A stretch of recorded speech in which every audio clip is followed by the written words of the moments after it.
Now, it's estimated that in the UK, more than half of us develop a heart condition in our lifetime. Whilst keeping active can reduce your risk, anyone can find themselves with a heart problem and in need of life-saving assistance. Yeah, as former professional footballers Graeme Souness and Hoddle never expected their hearts to let them down, but that's exactly what happened, and they're here now to share their stories with us. Morning to both of you. Morning. Morning. So good to see you. I mean, two sport. I mean, I'm excited that you two are on the sofa. Legends. Did you two play against each other that often? Oh, yes. Oh, yeah. Is that why you're sat quite far apart? Let me get my bruises out. I'll just show you my bruises. Let me tell you, there's a guy coming on later that broke 7 of his ribs. I tried many times to break his ribs. I never achieved that. But you two are so iconic. Like, so this week I went to go and see Boys from the Black stuff, the National Theatre, and you get a mention because Yossi Hughes. I starred in it for 15 seconds. You did, I remember it. Shall I just go through some of the things that they've done? Graeme, let's start with you. You captained Liverpool FC, made 176 league appearances, won 5 First Division titles, 3 European Cup trophies, and you captained your national team of Scotland. Amazing. Glenn? You made 490 appearances with Tottenham Hotspurs, where you won back-to-back FA Cup titles in 1981, 1982, and went on to represent England 53 times, including 2 World Cups, and would cap your England career at teams manager between 1996 and 1999. Wow. What careers? What careers? But also, you keep in great shape after you retire, and yet we are here talking about your hearts. So, Graeme, let's start with you, because I never forget when I heard you had a bypass, because you were so young, and it was the first time we'd really heard about a fit sportsman having like heart issues. I was diagnosed with having 3 arteries that were severely blocked. I'm Scottish. Celtic people unfortunately suffer from coronary artery disease more than any other, certainly in Britain, anyone else. It was a shock to me. So was this running in the family history? I had 2 uncles died in their 30s. My father had the operation when he was 72.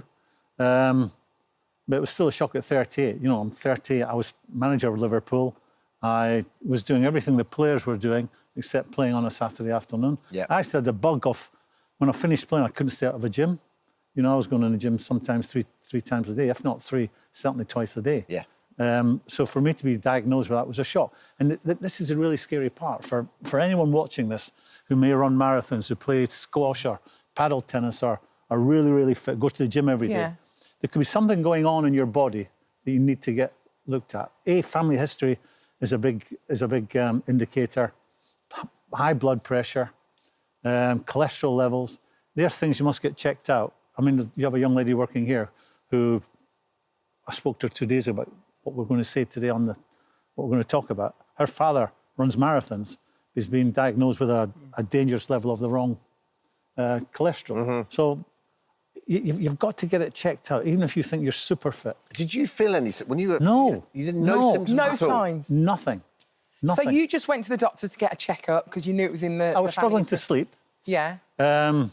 Went for ECG. Nothing to worry about. They said there's a couple of signals that are maybe whatever, it might be something you've got going on in your life. And then I went for an ECG on a treadmill. Yeah. And I did, I think it's called the Bruce Protocol. It's 21 minutes. I got up to about 17 minutes, 18 minutes, which no one does unless you're super, super fit. He said, yeah, there's some signals, but the only other thing you could do is have an angiogram with going at the groin. But if it was me, I wouldn't bother. So a month went by, I decided to go for it. And I was diagnosed with having 3 arteries that were blocked and needed operating on. Glenn, your story's like almost totally different because you're into retirement, keeping fit, and out of nowhere you have cardiac arrest. And cardiac is, like you were just saying in the break, very different to having a heart attack. I didn't know that at the time, to be honest. I thought a heart attack was a heart attack, but a cardiac arrest is almost like your electrics failing, and a heart attack is your plumbing, if you like. That's what the surgeon told me, to simplify it. But again, like Graeme, I had no idea. I think a cardiac arrest is, it doesn't tap you on the shoulder and say, look, I'm coming, I'm coming. I didn't feel anything. So it could happen to anyone here on this floor. I was actually in the BT studios when it happened. I was very, very lucky because you have to, with a cardiac arrest, you have to be there within 3 minutes. If not, doing CPR. if not, you're in big, big trouble. You know, every minute that goes by, you're going to lose 10% of your life. And if it's not done quickly... I mean, the defibrillators are very, very important. Yes, they are.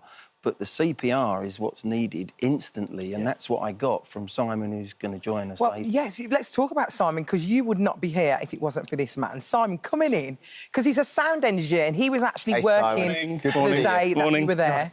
I think you were doing... weren't you? It was your birthday, first of all. It was my birthday, so, as I say, what a gift this man gave me. Oh. What a gift on my birthday. You weren't supposed to be working, were you? To save me life. I wasn't meant to be working. I was meant to be with my kids and my grandchildren, having a little party, you know, on that day. Yeah. And last minute, we changed the date. They asked me to go in on the Saturday for some reason. And if my kids had said, no, we can't do it, Dad, we changed the date. We did it on the Friday instead of the Saturday, and I was actually where Simon was. Simon, you're a familiar face here at ITV, so you were working as a sound engineer then. The miracle for me is you weren't in the catering tent, which, like, if you're a sound engineer... There's usually cameras. There's usually cameras. As soon as you go on telly, you're like, you guys did that right. So tell us what you remember from that day. What were you doing? I mean, I can remember the day vividly, exactly as it happened. We'd just done a live programme. Glenn was one of the guests. Glenn was playing football on the studio floor with Robbie Savage. As you do. As you do. We came off air at 12:30. I walked out the sound control room onto the studio floor. Glenn was still kicking a football around with Robbie. Went to kick the football, fell straight back, went into cardiac arrest. 5 minutes earlier, that would have been live on TV. Did you know that straight away when you saw it because you're trained? Did you know what... Robbie shouted for help. I ran over to help and quickly realised Glenn was seriously unwell. Did the usual checks. Glenn wasn't breathing. He had no pulse. And I rolled him onto his back, started doing CPR, shouted for an ambulance, a defib. Wow. Well done. And then London Air Ambulance By that turned up. time, I'm out. I've collapsed and unconscious. The next thing I knew, after all this work that Simon did on me, I woke up in the hospital later that night. Where did you learn how to do CPR, Simon? So at the time, I was actually a volunteer special constable for Thames Valley Police. So every year we have to do first aid training. And I'd only done my refresher course about 2 months before Glenn had his cardiac arrest. Unbelievable. I mean, it's one thing to know how to do CPR. It's another to step up and go, right, this is it now. We have to do it. Because every minute counts, doesn't it? Every minute matters, absolutely. And I don't think people should be afraid of doing CPR because, as we've said many times, if someone's having a cardiac arrest, you're not going to make them any worse. Yeah, that's true. And like Graeme said, you broke 7 ribs, didn't you? I broke 7 of I've tried Glenn's to do that many times. never got near them. Actually, they're nearly healed up now. It's just about, you know, taking action. Yeah. And if you talk to the ambulance service, they will talk you through how to do CPR. This is a campaign we're involved in with the British Heart Foundation. The aim is to get 270,000 people to learn how to do CPR. Already we're at 35,000. Yeah. That's after a month. So anyone watching this, please learn to do it. You can imagine the scenario. Don't imagine the scenario that you're maybe with a family member and they go down and you don't know what to do.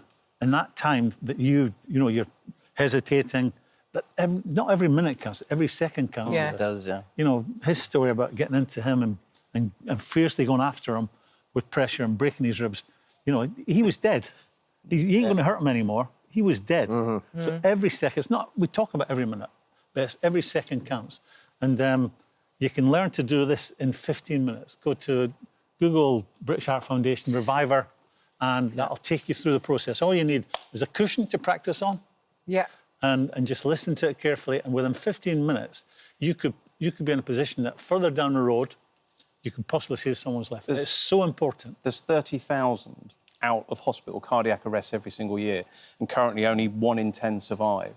So having early CPR, yes, it's the chain of survival: CPR, defib, ambulance service, hospital. The hospital can't do anything if the patient doesn't make it there. Yeah. I feel like this should be learnt in schools, don't you? Well, it is, yeah. There was we we did a campaign soon after I came out of hospital. It was already on its way, but now it has been passed. And I think schools, because kids remember, don't they? It goes in and stays in. Definitely. They might not need it the year after they leave school, but in my word, at some stage they might be able to. And you save someone's life. And the British Heart Foundation are pushing this forward with the campaign at Wembley. Yeah. David Gillen was there, Tom Lockyer, Glenn, Graham. It's being supported by Sky Bet. They've donated a lot of money. I think the donation so far is like 385,000, which will go towards research. So it's really, really important that everybody learns CPR. So the British Heart Foundation's Every Minute Matters campaign, you want to train 270,000 people CPR over the next 12 months, right? There's 5 people have an out-of-hospital cardiac arrest. 5 people every 90 minutes. That's the football match. So when you're watching a football match from the start to the finish, there's going to be 5 people who fall over and they're literally dead unless someone gets on them. And it's a half time of 15 minutes where it takes you to learn to train. Yeah, it's amazing. So that's all we've done it all around football. Yeah, it's brilliant. Thank you for joining us. We're so appreciative. And also, we've got the This Morning app. If anyone wants to learn how to train, we've got our doctors All our actually going details are through, on there, yeah. through Reviver, that as well. British Heart Foundation, Reviver. Yeah. Please do it. 15 minutes. Hi everyone, just wanted to say thank you for visiting our This Morning YouTube channel. Now listen, we upload new content every day, so go ahead and hit that subscribe button so you don't miss out. And we'll see you in the morning.